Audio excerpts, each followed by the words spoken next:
Hi, this is Dr. Dan Ritchie, president of the Functional Aging Institute, and I'm really excited for our webinar today. For those of you that are on live, you are in for a real treat, and for those of you listening via recording, you're going to get some fantastic content.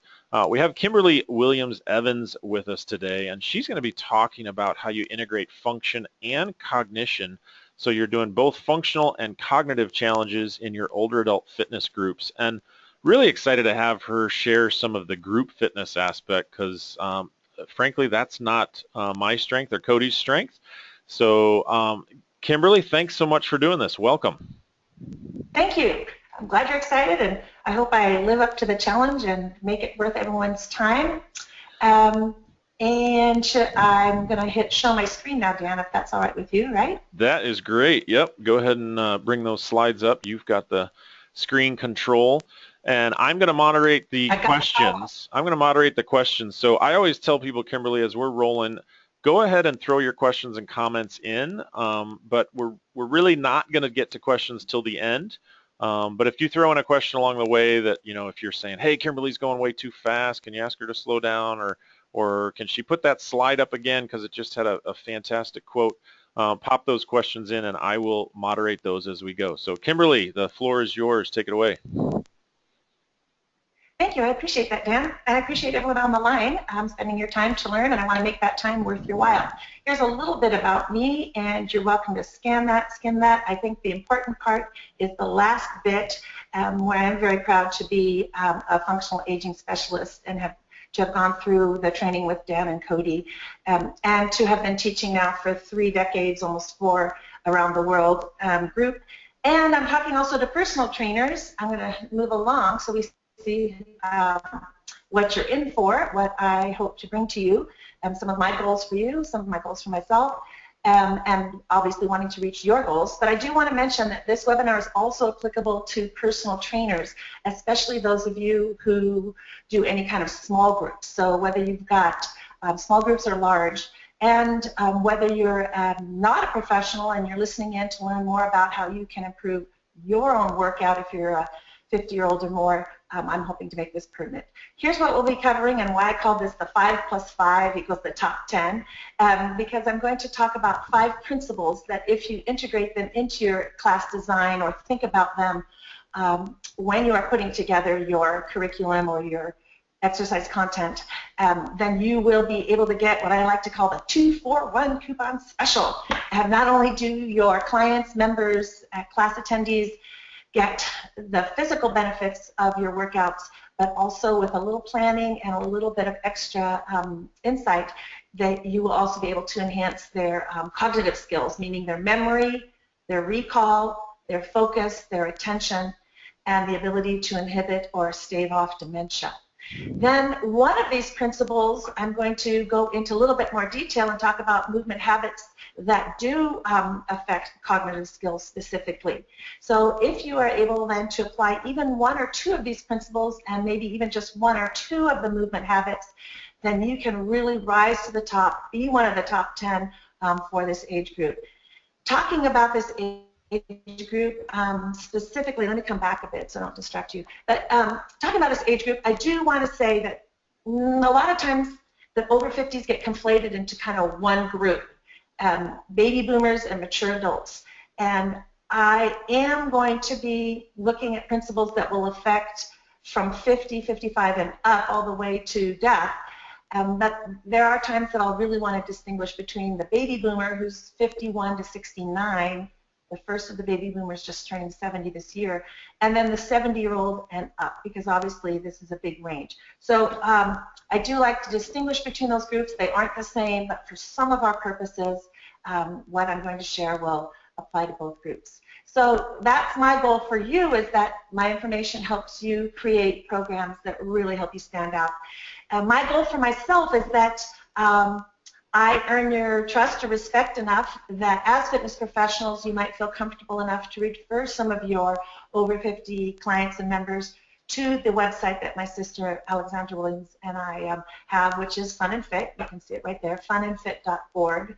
The orange block there shows you that if you subscribe or they subscribe, you refer them and they subscribe, they get that free opt-in about 5 fitness myths that weaken your abs.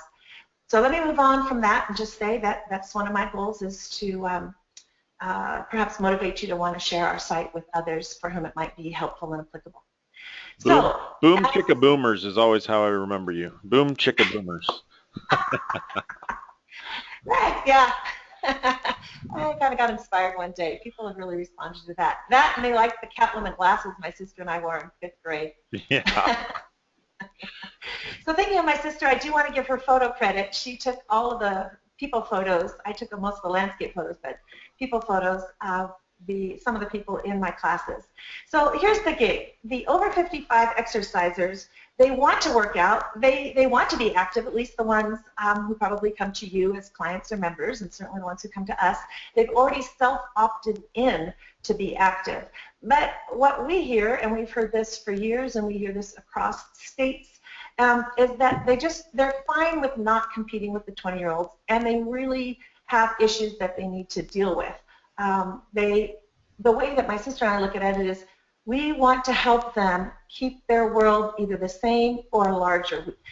The over 55-year-old does not want to see his or her world shrink as their capacity diminishes. They want to retain or increase their capacity, but not compete with who they were when they were 20 and 30. So it is about being able to continue doing activities they love, or even picking up new activities as they head into retirement. So I do want to do a quick poll, and Dan, if you know how to do a poll and it's easy and quick, fabulous. Otherwise, I'll just ask you attendees to please type in. Are you a personal trainer, a group fitness leader? Do you actually cover both of those roles? Are you a non-fitness professional and you're here as an exerciser, or is there another category into which you fall? I'd love to find out who my audience is so I can make my comments more pertinent. Yeah, I will put that poll up so people can respond to that here in just a second. So you want to know if they're a trainer, is that correct, or other categories? Personal trainer, group fitness leader or instructor, both. I suspect we have someone who are both, and I'd love to hear that too. Whether we have some non-fitness pros who are here just as exercisers. Okay. Or is there another 5th category, other, not an exerciser, not a fitness professional? Gotcha. So all of our listeners out there, if you'd be kind enough to respond to Dan's poll when he pops that up, that would be ever so helpful. And in the meantime, Dan, should I just keep rolling along, or wait for... Just keep rolling along. I'll see if I can get that poll plugged up. Okay, I love fit facts. I love fun fit facts more than freaking out fit facts. But here's a fit fact for the brain.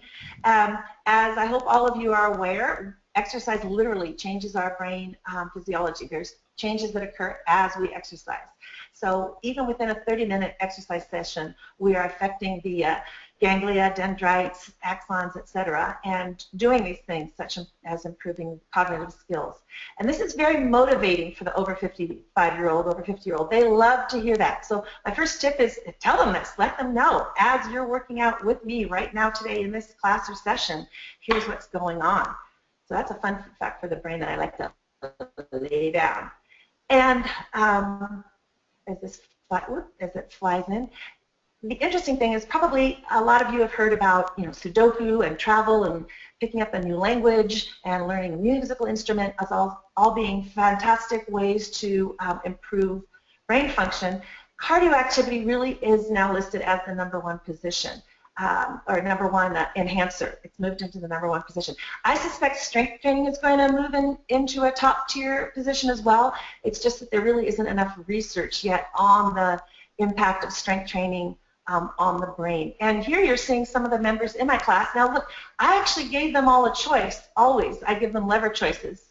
Both knees down, feet wide, sort of Jack Palance, or 1 and 1, and they are so strong. They are, look at this, they are all choosing this version, but they did have the choice of the knees or the wide feet. This woman in front with the pink shoelaces, in fact, she's in her late 60s, very active, huge skier, had a huge fall, was out for 6 months, and unable to ski during that 6 months, but she was in a neck brace, unable to work out, to do anything. The minute she could get back to class, she showed back up and reported that had she not been as fit and active as she'd been, had she not done the balance work, the functional work, the core work, that she'd done, she would not have recovered. Her doctors were pretty amazed. She would not have recovered as well as she did. Excuse me, I don't mean to say not as recovered, but she is now back on the slopes. So yay to Judy, and look at her planking away there. Okay, 5 principles to apply to your classes so that they can improve their function and cognition. And I'm lucky enough to live in Santa Barbara, so that's a scene from walking my dog, which is a great cognitive activity.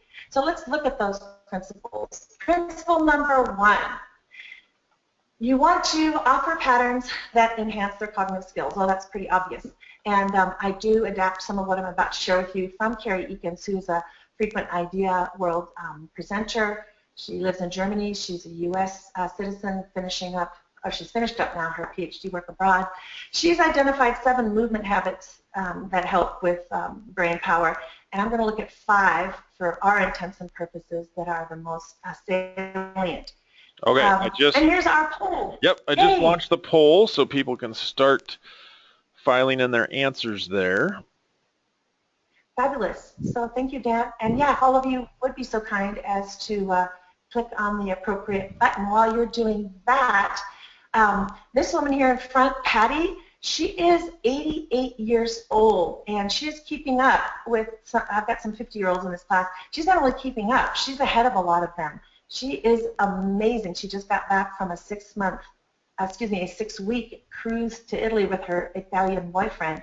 She's as fun as can be. So, number 1, we want to look for ways to work in cognitive skills as well as physical skills. And in this photo, what I'm having them do is they're walking forward and back, and they're actually crossing the midline, and I'll come into that a little bit more in detail. But everything I have them do forward, I also have them do back.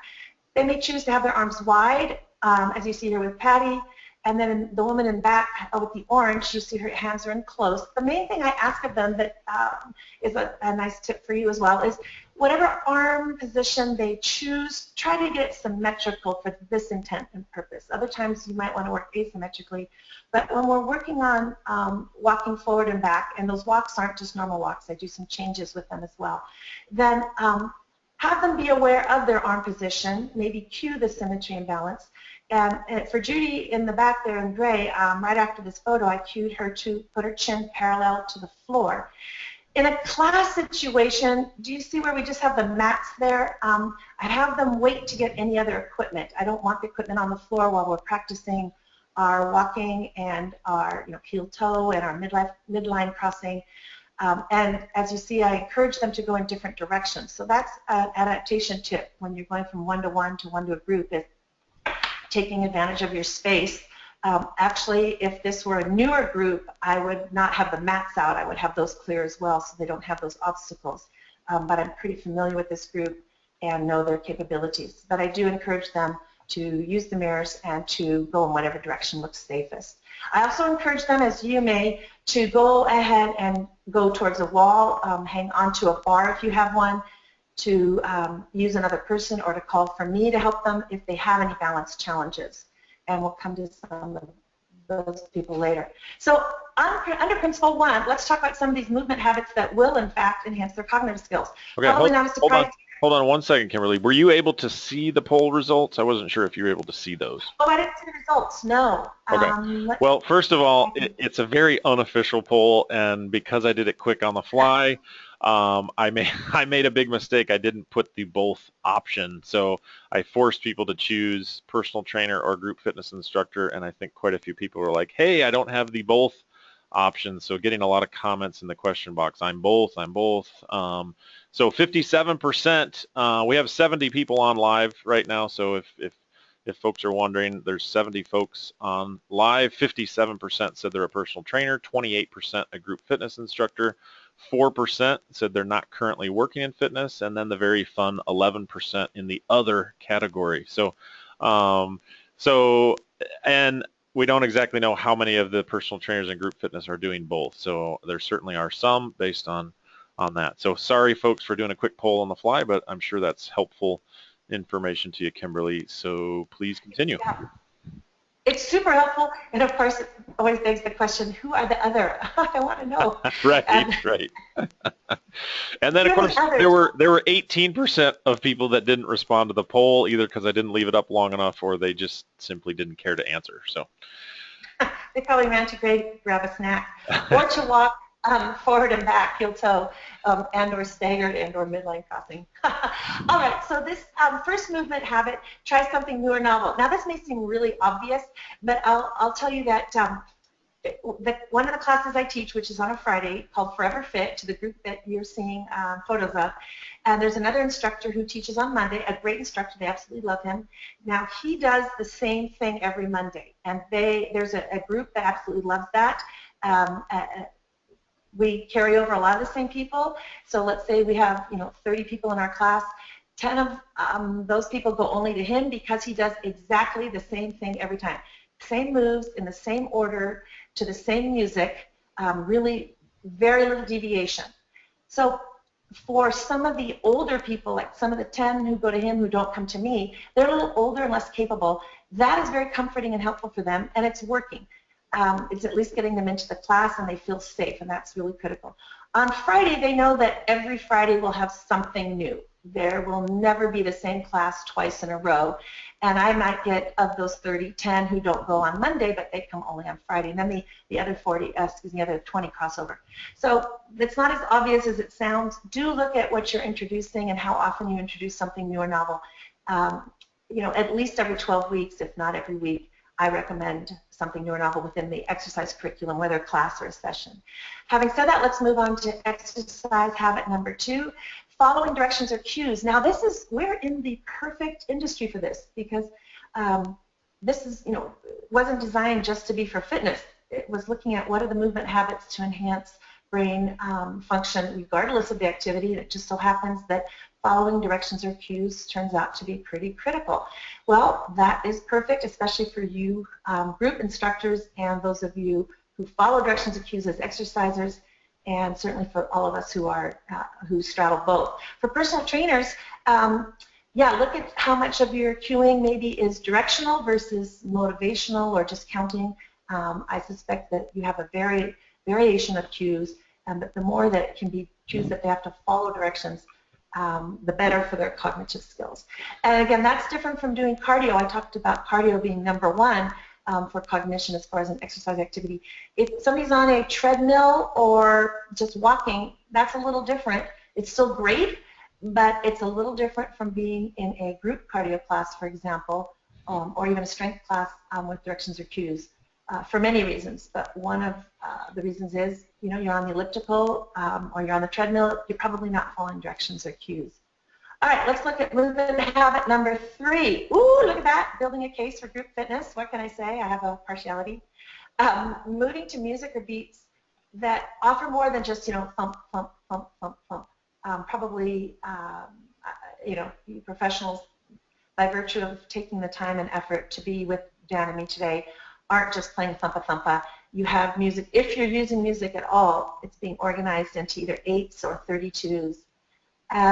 Does this mean that if your clients go outside in nature to exercise, let's say you do an outdoor boot camp, well, I probably wouldn't call a boot camp, call somebody for over 55's boot camp, but regardless, if you're out in nature, Dr. John Rady, one of the leaders, I think, in the brain exercise connection movement, he really advocates listening to the sounds of nature, and I happen to agree. But if you're indoors, get some music that offers polyrhythms or synchronization or somehow changes up the beats. This will definitely enhance what's going on with cognition.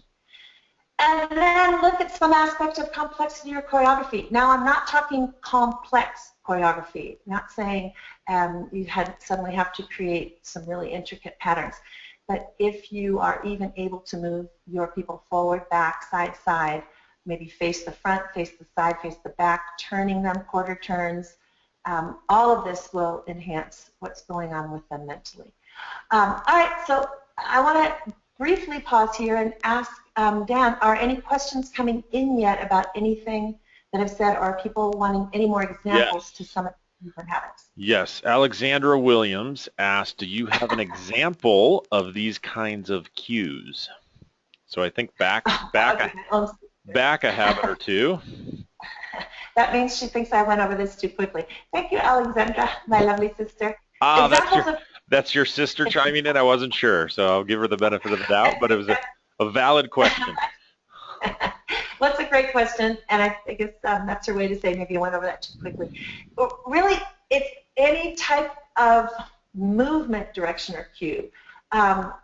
Something where they have to be thinking while moving. If you are forcing two senses at one, well, it's not really just two senses like smell and touch, but if you're forcing them to be thinking while moving, briefly to say that they have to associate with the move.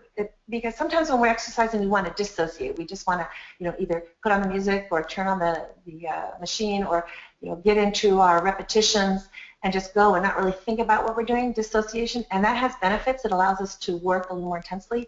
But for purposes of enhancing cognition, especially with the over 55-year-old, then if we have to listen to something that's either, four more or move forward or technique cue, I want you to lift the heart as you do this, or where is your chin right now? They have to self-reflect, or hang on to the bar here as you do this next move.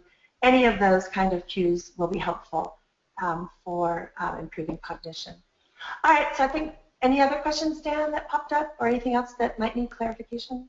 Nope, that's it so far. Alrighty, movement habit number 5, coming up right after we look at some other fun fit facts. These are some great things that you can screenshot right now, and I'll tell you later how to get my slide presentation for those of you who might want to access this for free.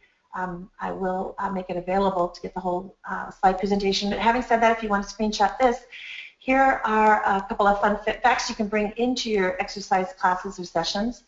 But look at that, cutting your risk of dementia by 60%. That's new information from just the last couple of years, and that I've found to be very motivating in my group fitness classes for the older adults, especially those over 70. It used to be that we thought that, really dementia was pretty much set. It was genetically predisposed, not too much we can do about it.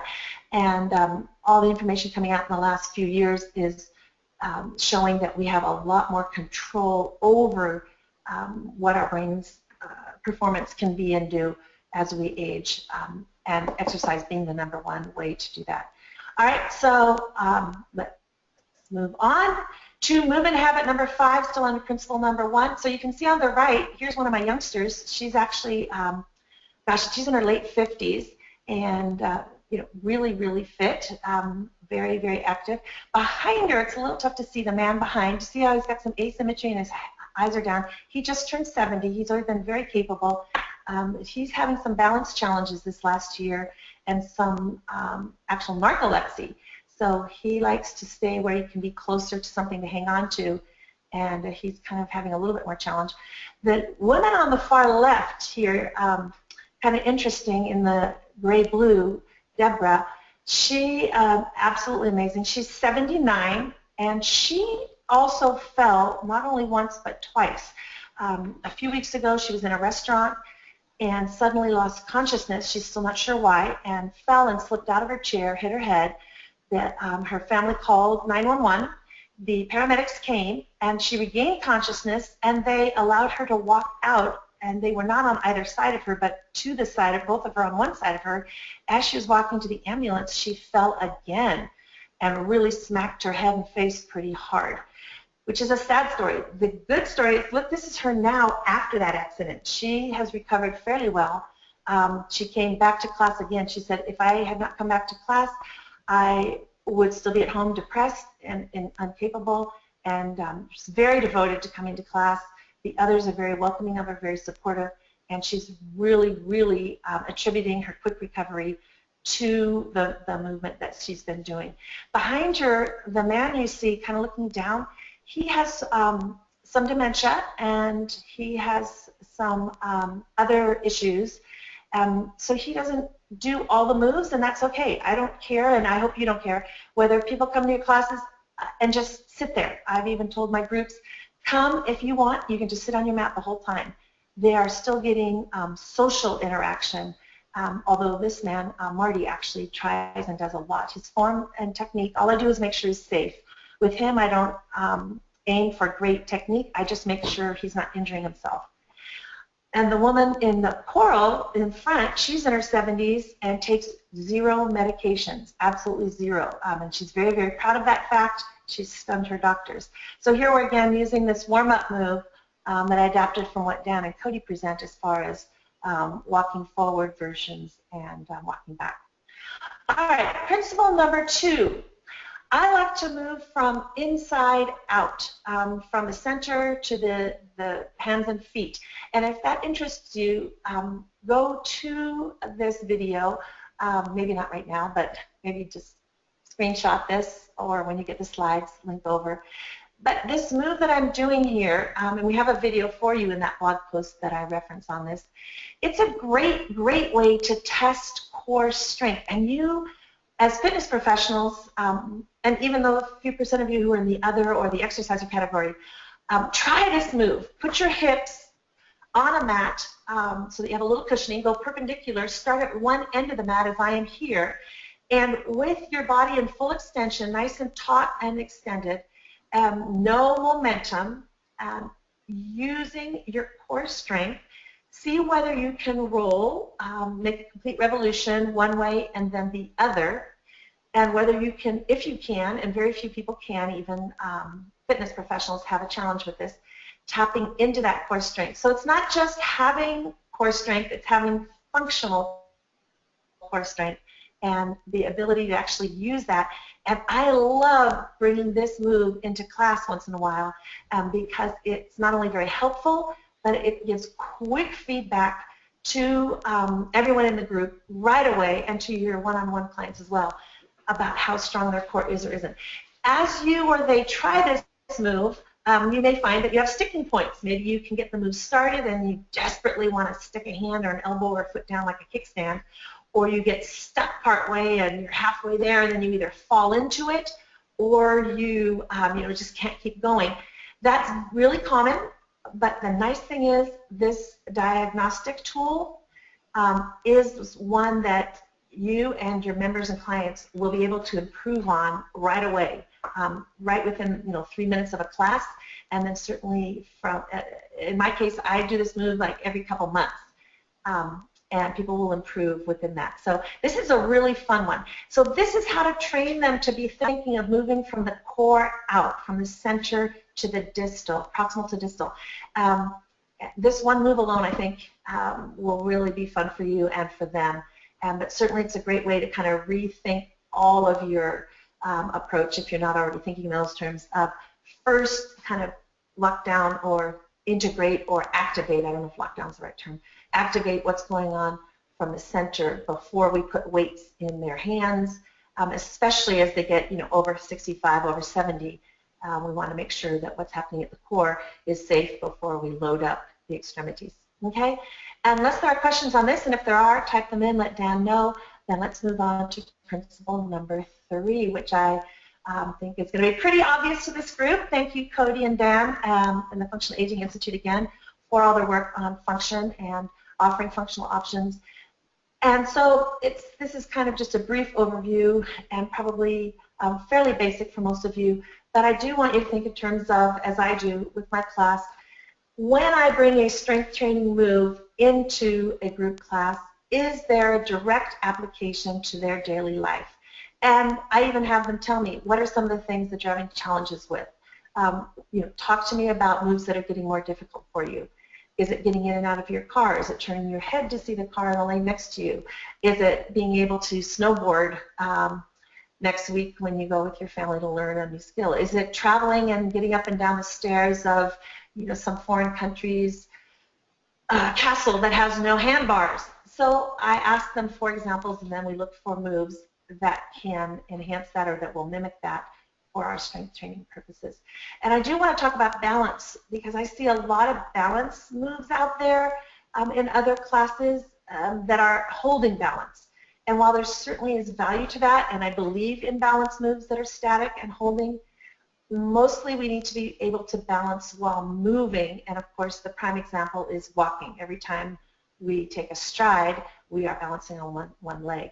And that is why I really suggest using different kind of walks in your warm-up for small groups or regular group classes for the over 55.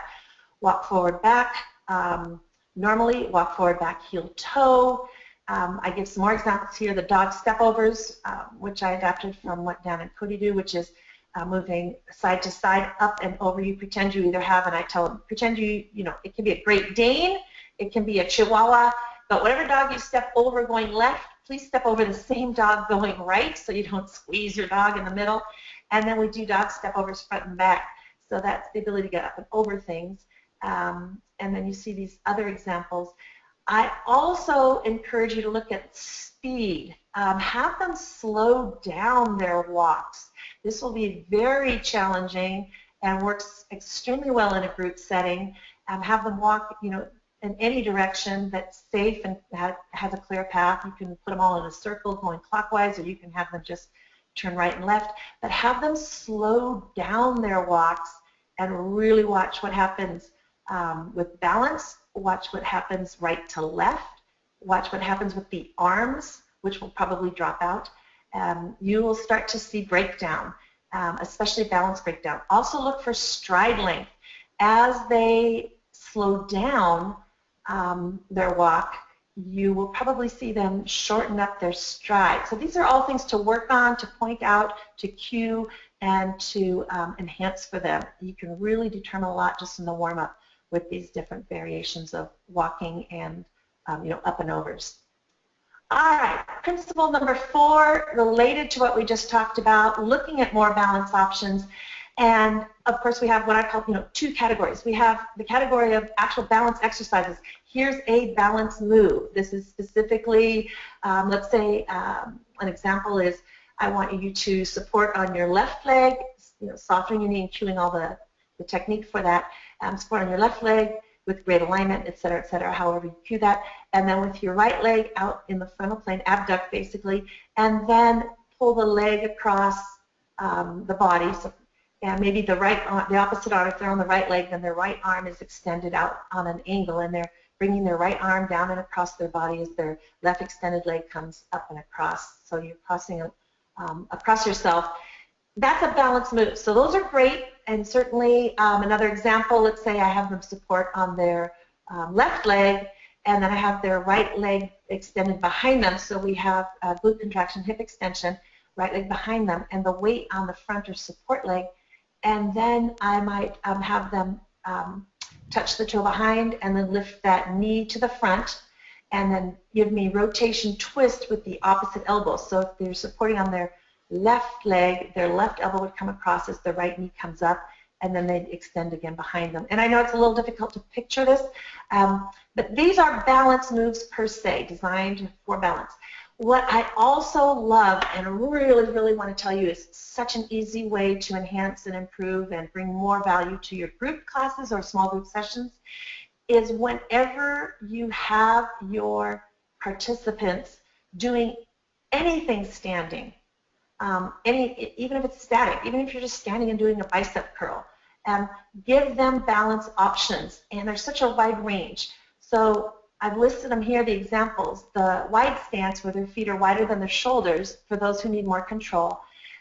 If you stagger the front foot forward, you know, if you stagger one foot forward a bit more than the back foot, you're going to give them a lot of control. And I want to mention a cue right here.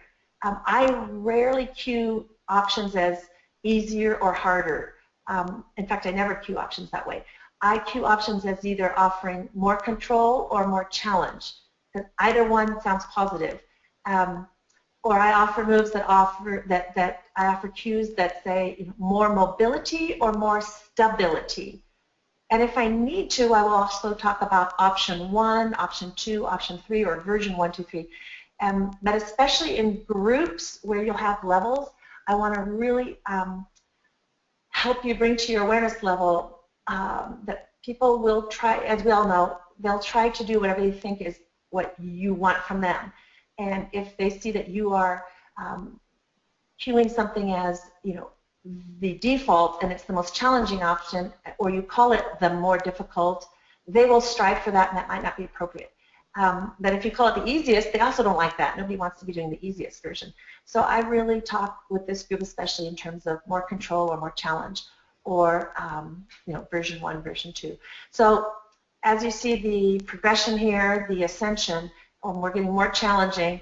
To tandem stance is where you have one foot in front of the other, as if you're on a monorail. So I sometimes talk to them about feet being on train tracks or feet on a monorail. So the most challenging is, the one foot is right in front of the other. Well, that's the penultimate most challenging. The most challenging is then really minimizing that base of support. So even when we're at the end of class and we're doing a stretch, even if I'm just having them do shoulder rolls back or breathing, standing breath work at the very end to kind of close class, I will offer them these standing balance challenges. And in a group, it's so effective because they do feel comfortable to pick whatever's best. And I do remind them at any time, if you feel like you're going to fall, or you feel like you don't have balance, just step out of it. Whatever position you chose, just stick your foot out. All right, so I think we're good there. I hope we're good there. If not, certainly ask me questions. And if you're thinking, Kimberly, I really wish I could see these moves you're talking about, or I wish you could give me more ideas of actual moves, or what do you actually do in your class? How do you put it together?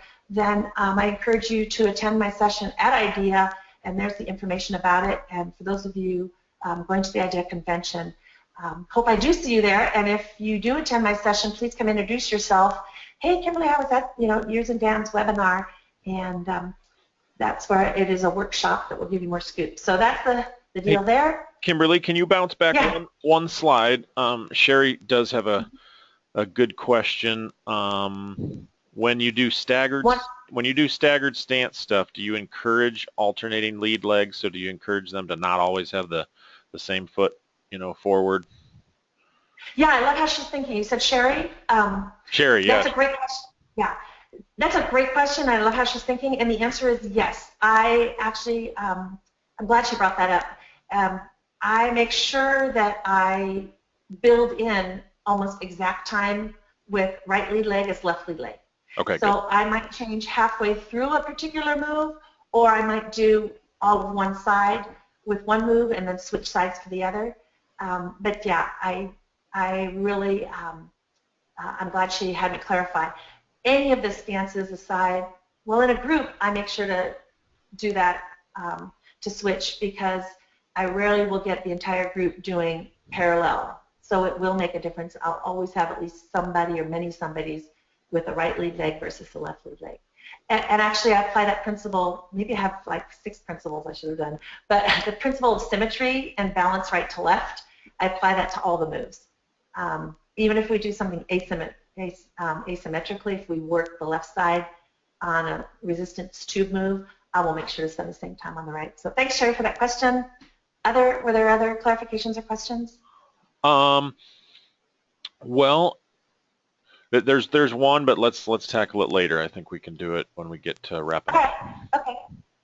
All right. Yep. On principle 5, and I do want to give credit to Sherry Klockstein. Some of you may be familiar with her. She presents quite a bit, not only around the U.S., but certainly she's a very well-beloved presenter for IDEA, her company, Fortifier Frame.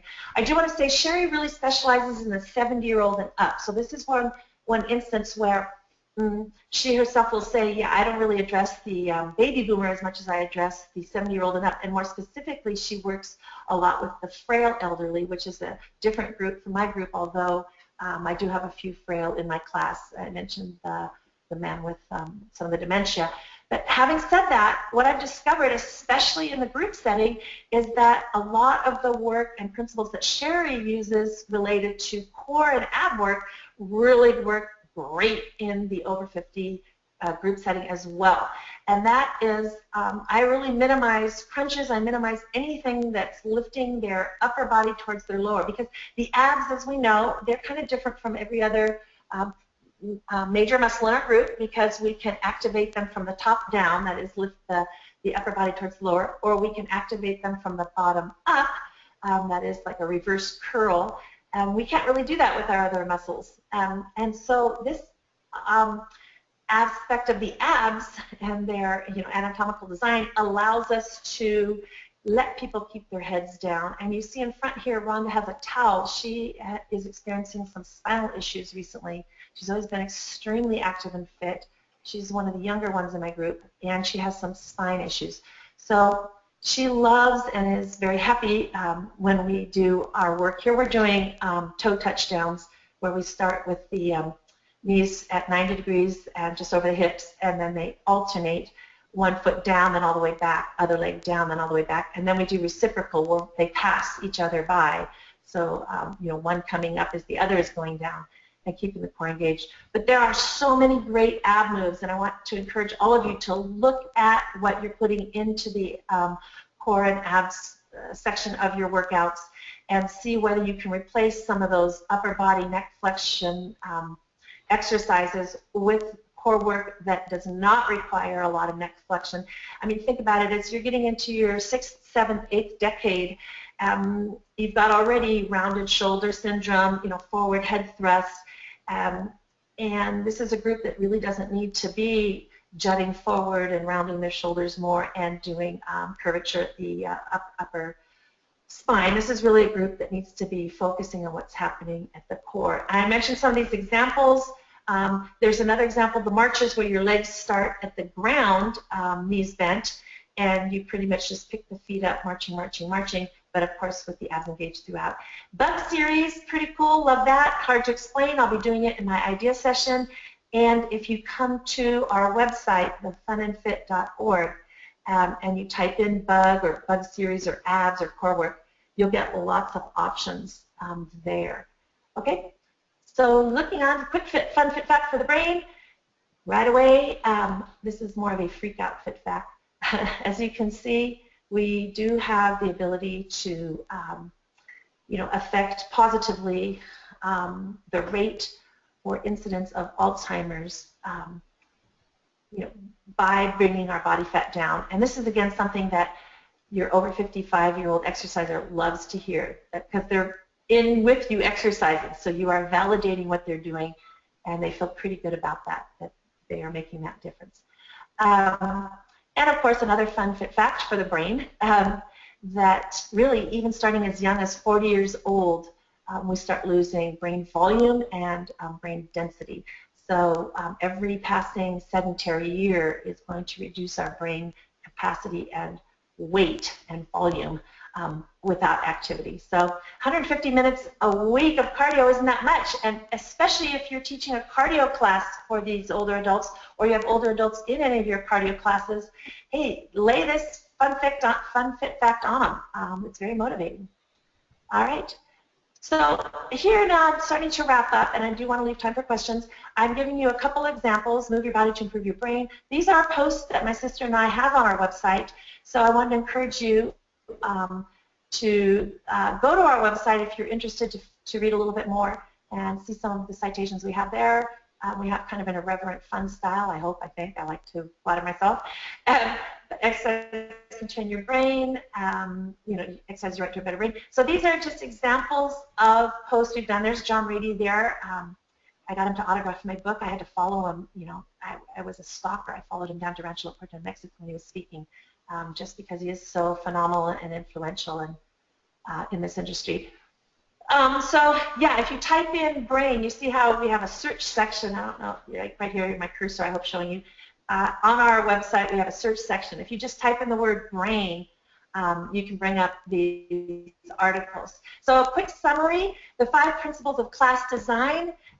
These 5 principles listed again for you. What you can do to enhance your classes, to bring sort of a layered effect to every move, so that you're giving them not only the exercise, but the function, but cognition, and of course the fun of you, your personality that you uniquely bring into the class. And everyone likes the 2-for-1, 3-for-1 special coupon deal. So again, this is something that if you want to screenshot, I'll move this panel over a little bit so you can get a cleaner shot. And then under principle number 1, really my favorite, my passion is looking, ooh, and now suddenly I'm not advancing. Okay, is looking at the effect of exercise and movement on the brain. here are those 5 movement habits that we discussed under principle number 1. And I did talk about opportunities to cross the midline. Good. I hope I did. Yeah, anytime you cross the midline, it stimulates the brain a little more. I think I talked about some of the moves, but didn't really go over the principle itself. So hoping that you, are willing to hop over to our site, funandfit.org, type in brain and look up some of those articles and posts. Maybe recommend our site, if appropriate, to your clients and members.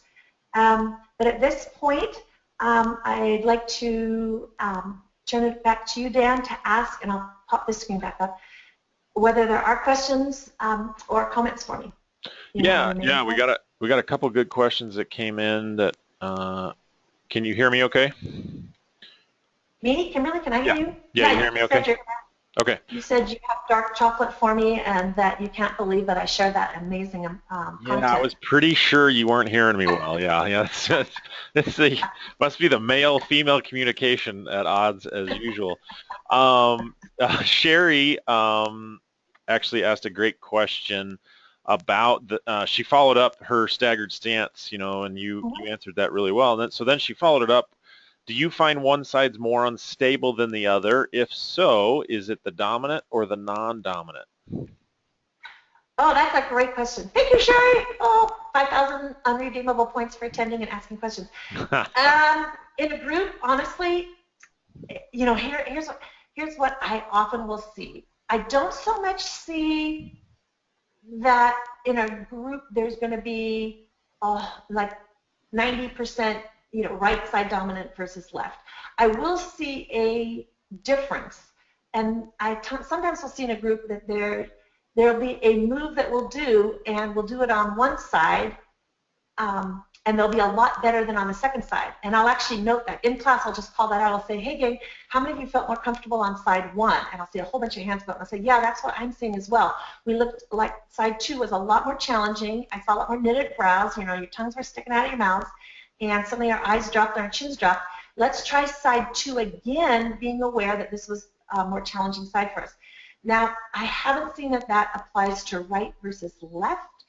What I have seen is that if I have someone with Parkinson's, and I do, or I have someone who's had an injury, I'll see that, of course. What I will see more is that whichever side they claim to be their dominant side, and for most people, it's going to be their right upper body and their left, because we kind of work in across patterns, right? So if I'm right-handed, then probably my right arm is stronger, but my left leg is stronger. I will see dominance in that regard. But what I mostly see is we tend to injure the dominant side, so that my group members, I'm aware going in that they will probably be tighter on their dominant side, and they will probably depend on that dominant side more, and they will also sustain injury more on the dominant side, because they have 2 employees, the right and the left, whatever you're going to say, right knee, right foot, right hand, left hand. They have 2 employees. The one they can depend on the most, right knee, they're going to go to that employee all the time and overtrain it, overwork it, not pay it overtime, not let it have a massage. But they're not, that left employee is getting off, kind of easy. So I would say as a group leader, those are good things to look for. I also enjoy pointing them out to the group, letting them know that feedback. And they enjoy it. And I don't say, I don't say in an accusatory tone, oh, you guys really sucked on that second side. Actually, sometimes they let me get away with that. But okay, Terry. You'll see it. Terry Ford asks, one, just a clarification. What is your description for your workshop at IDEA? Can you name the IDEA workshop again, just real quick? And then Terry wants to know what class names that you use. So these different group fitness classes you're leading, do you have class names for them? Mm-hmm. Okay, so first of all, the description for IDEA, thank you, Terry, for asking. The full title, Fitness Over 50, Getting Restarted, and it is essentially, it's a workshop, so it's a combination of both, hey, here's a sample class that we'll do together as a group, imagining that we're the target group, and putting together that 40-minute workout, and then breaking it down afterwards to say, okay, so if you want to teach and reach this group, I go into more depth about cues that are really mistakes things to avoid in cueing, words and phrases that are big turnoffs, cues that are helpful, more in detail that I gave today, the program design, more detail on the warm-up kind of moves. I'll actually show here's what I put in the warm-up, here's how to balance moving in the sagittal plane, frontal plane, maybe cross plane. Here's the session will also look at using resistance tubing most likely and adding rotation. I hope that's answering what it's asking. I don't have the description in front of me to read it, but that's basically it, is how to take everything I've said today and put it into action with a lot more examples, both of cueing and of moves. Okay. And then the second part of Cherry's question was, remind me, if I were doing cardio, I'd remember on my own. The names. The names of your class, so your class names that you use. Yeah. Hey, well, I'd love to tell you that I could make up my own names, but since I teach for, well, I teach for gay clubs, which I love. I'm not sorry to tell you that. I'm happy to tell you that, but they create the names. I don't. They call the class Forever Fit. So we have Forever Fit Cardio, okay. Forever Fit Strength. I can tell you that I've polled over the years my over 55s and especially my over 65s and asked them, and they hate, and I'll bring this up in my idea session, they hate classes that have the word senior. None of them see themselves as seniors. They do not want classes with the word senior. They don't mind the words older adults. They don't see themselves, the baby boomers do not see themselves in any class called mature adults, and baby boomers don't see themselves definitely in anything that says senior. So seniors don't like to be called seniors, but baby boomers really don't see that reflected. Right, for sure, for sure. When in doubt, a label will tend to offend someone in the room. So, Jim Hart asks a great question, which probably you'll need an entire webinar to answer, but we'll see what you can do in 60 seconds. So, how do you market? How do you market this program and get people over 50 into your programs? He says he wants to start a class at his health club and was wondering what's the best medium for getting people to know about you, your class, and get them to try it. Jim, you know what, I'm gonna answer you the best way I know how, which I'm not dodging your question. I think it's a fantastic question. I think Dan's right, it requires a whole webinar. I'm gonna say, first of all, number one, I'm not the best source for that because I, as a group instructor teaching these people, I'm not the one marketing to draw them into the club. So when I'm marketing, say, our funandfit.org website and reaching out to people who book speakers and presenters, that's a different kind of marketing from what you're talking about. I mean this sincerely, not just because I have Dan on the line. I recommend you go to their conference and attend the workshop that they're going to do specifically, well, the workshops that they'll do specifically on this, because it's a huge issue, and I think there are huge opportunities, and it's one that almost has to come from either the personal trainer, the independent contractor, or the club manager or owner. But as a group fitness instructor, I don't really have any power for marketing, really, and so I'm not the best one to answer that. Okay. I know that Dan and Cody have info, but yep, yeah. that's a good answer. Jim was at our event last year, and so Jim can reach out to me if he wants some tips on that. But that's a fair answer. Jen Cook asks a great question, and I'm curious to hear your answer as well. She says, so what would you use for a client that cannot lay down at all for the core? You showed an image for some of your ab stuff with people laying down. What if the person can't lay down? Okay, I love that question. So if the person can't lie down, then there's some standing ab work, and there's, well, obviously I'd want to work long term. I don't know why her person can't lie down, but if it's a strength issue, certainly work on that, concurrently. But there's standing work that they can do, and I you're certainly going to work the core in any, especially upper body strengthening work you do. So for that person, I would really love to get the resistance tubes or bands and do moves that require rotation or that move in more than one plane. I would do a lot of asymmetrical moves, and by virtue of that, you will have them engage the core. I also want to say that my sister Alexandra has several videos or periscopes with a lot of standing core work, and if any of you are interested to see those, gosh, email me. You see my email there, info@funandfit.org. Email me, and I will collect from her some of those links. But and again, not knowing all those challenges, it could be something where they've got to hold on to a bar. There's some kneeling. I'm assuming when you say lie down, I'm assuming that means getting down on the floor at all. But Yeah, there's also some she meant kneeling. getting down on the. I took it as she meant getting down on the floor.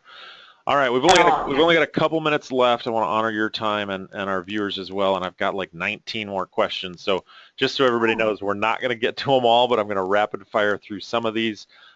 Sherry says she wants some dark chocolate too, so we're going to skip that one. Ray asks, how much intensity do you implement with your classes? Do you recommend heart rate monitors in your classes? I do not. I'm going to try to answer quickly. I want them always to be paying attention internally versus externally. So I never use anything that refers them externally for gauging intensity. I myself, let's say 1 to 10 on intensity, I will myself model something in the 6 to 8 range. I will briefly show if you want, this version 910, maybe there's a hop or a bit of plyometric aspect in there, a little jump. That here's what it looks like. Then I'll go back to modeling version, intensity 6, 7, or 8. But in a group, this is really appropriate. And I tell them from the start, I'm going to push you guys. I do not namby-pamby around in the 3 to 4. That's what Monday's for. They can get that intensity. And of course, verbally, I'm always cueing them to pay attention to their breathing, and I'm looking and listening. I hope that answers. Yep, that was great. Okay. Pamela has already left, but if she listens to the recording, she'll get the answer to her question, which is a good one. Given that you want to keep everyone in your class safe, do you use an initial evaluation process for participation? You know what? I do not. And that's the beauty of being the group fitness instructor, is that the liability is not on me. That kind of diagnostic, I guess, or checking really comes from the when they're coming in as members. So others handle that for me. I will welcome and introduce and go over ahead of class what to expect if anyone new, and I give them full permission to just stand there as needed. But honestly, in a group, they kind of monitor each other. It's okay, you can stand by me, and I won't run into you, or you can hold on to my hand, or why don't you take this place over here next to the bar in case you want to hold on. They kind of look out for each other. So aside from catching them at the start and then verbally cueing options, I've never had to deal with that really. Okay. I gotta throw this one at you. This one you can handle really quick. One of the best webinars I've heard recently, practical info. Clients will feel so validated by the fun facts. Gotta run. Thanks so much. That was Karen Hendricks. We'll give you one more question here. If you answer this one fast, maybe one more. So how do you address the crossing of the midline? You started out with crossing midline movements with participants with hip replacements, since that has been discouraged. Oh. Yeah, what I do is I say if you've had hip replacements, here is your option that does not cross the midline. And I want you to check with your medical professional to get back to me, because there's some discussion about hip replacements crossing midline or not. So in those cases, I have them, for example, they don't grapevine. If they're my cardio, I tell them, sidestep or walk in place, or turn and walk instead of going, in the frontal plane and moving laterally. Just turn into the move and just walk it, right and left. Yeah. I err on the side of caution and just tell them. And I would add to that, Tracy's who asked the question. There is a new hip replacement technique that does not actually come with that contraindication. So we're going to actually have to start asking people, which form of hip replacement have you had? So the nice thing is, outside in, but that since we're running out of time, the nice thing is you can still get them across the midline, right, with their upper body. Do arm movements that come across, whether you've got a weight in the hand, a resistance tube, or it's or just body weight. It doesn't matter what it is, or even just as choreography. Use the arms still. All right, well, that's great. I don't see any other questions here that just absolutely have to be addressed today. Some people have some kind words for you and appreciation for you doing this. And here at the Functional Aging Institute, for both me and Cody, thanks so much, Kimberly, for what you're doing out there in the fitness industry, and thanks for sharing your knowledge with so many people through this webinar. Thanks again. And thanks for having me, and thank you everyone for paying attention, listening in, and I hope I see you at IDEA or at our funandfit.org website.